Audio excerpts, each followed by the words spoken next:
पहली बात तो ये जनाब स्पीकर कि जिस तरीके से ये ऑर्डिनेंस ले डाउन किया गया, मैं इसलिए रिक्वेस्ट कर रहा था कि before it is point out, पहली बात तो ये है कि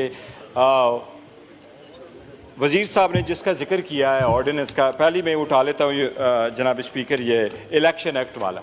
इलेक्शन ऑर्डिनेंस में उन्होंने कहा कि ये वही लॉ है जो 2017 का था। ये ज़रूर है कि 2017 से पहले जो लॉ था वो 1976 में, वहाँ भी ट्राइब्यूनल की कॉन्स्टिट्यूशन रिलेटेड यही लिखा था कि अ जज और हु हैज़ बीन अ जज ऑफ द हाई कोर्ट, उससे ट्राइब्यूनल होता था। 2017 में जो लॉ आया उसमें भी यही वर्डिंग लिखी हुई थी एक्ट सेक्शन 140 में कि tribunal shall comprise of someone who is और हैज़ बीन अ जज ऑफ अ हाई कोर्ट। इसमें कोई शक नहीं, ऐसा ही लॉ था। लेकिन ये लॉ अमेंड हो गया था, पार्लियामेंट ने अमेंड कर दिया था, और ये सेक्शन 35 अब जो एक्ट था वो 2023, ये 5 अगस्त 2023 को इस पार्लियामेंट ने अमेंड कर दिया था। और ये पीडीएम की हुकूमत का यही कहना था कि अगर आपने ट्राइब्यूनल इंडिपेंडेंट रखने हैं तो जजेस वो होने चाहिए जो सर्विंग जजेस हो, ना कि रिटायर जजेस हो। अब वो लॉ चेंज हो गया इलेक्शन से पहले। अब इस सुप्रीम कोर्ट की जजमेंट्स मौजूद हैं। वो सुप्रीम कोर्ट की जजमेंट्स ये, सबसे पहले इनके सामने हवाला है वो जावेद जब्बार साहब वाला केस था, 2002 में आया था, जिसमें कानून ये चेंज हो गया था आफ्टर द जनरल इलेक्शन कि जो नेशनल असम्बली का इलेक्शन हार जाए वो सेनेट का इलेक्शन नहीं जीतेगा।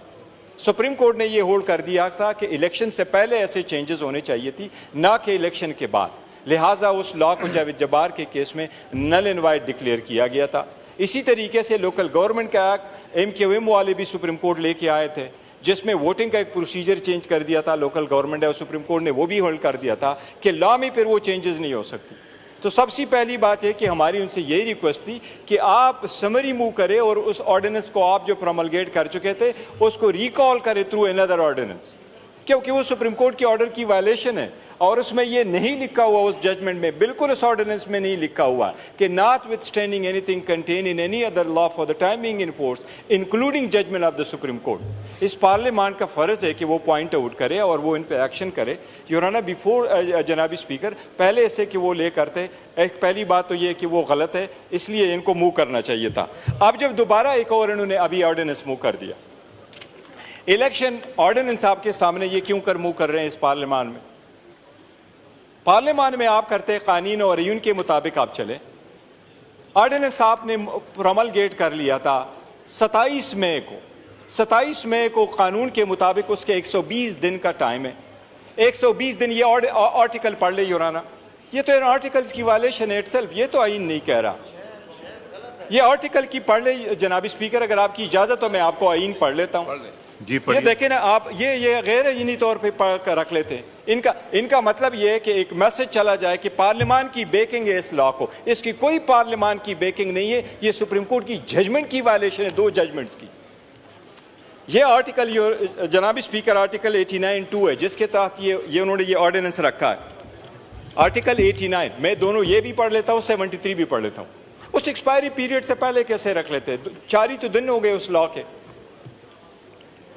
जनाब स्पीकर आर्टिकल 89 कहता है द प्रेसिडेंट में except when the Senate of the National Assembly is in session if satisfied the circumstances exist there which render it necessary to take immediate action, make and promulgate an ordinance as the circumstances may require. Now 2 में लिखा है an ordinance promulgated under this article shall have the same force and effect as an act of a parliament and shall be subject to the restriction as power of the parliament to make law, but every such ordinance shall, number 1, A, shall be laid before the National Assembly if it contains provision dealing with any of the matters specified in class 2 of article 73. जनाबी speaker, ये तो article 73 class 2 का ordinance ही नहीं है। वो अगर ordinance नहीं था तो आपने कैसे पार्लियामेंट के सामने रखा? आप पार्लियामेंट के सामने तब रखते जब 180-120 दिन एक्सपायर हो जाते। किसका? अब आगे मैं पढ़ लेता हूं। And shall stay and repeal at the expiry of 120 days from its promulgation, or if before the expiry of that period a resolution disapproving it is approved by the assembly upon the passing of this resolution. अगर assembly 120 दिन से पहले resolution पास करे वो law खत्म हो जाएगा। Otherwise आपने अगर promulgate करना है वो तो इस दिनों के बाद आपने करना है, जब दिन पूरे हो जाएंगे आपने उसको एक्सटेंशन देनी है। आगे प्रोवाइजो लिखा है provided that the National Assembly may by resolution extend for a further period of 120 days and it extends repealed the expiry of that period. अब अगर वो 120 दिन का एक्सपायरी पीरियड नहीं था तो ये पार्लियामेंट में लेके आ जाते और कर देते। आप बताएं, हमें एजुकेट करें, इनलाइट करें, केस के रखने की क्या जवाब है? ये गैर इन्हीं नहीं था, ये आर्टिकल की वायलेशन नहीं है, ये क्या आर्टिकल 73(2) का है?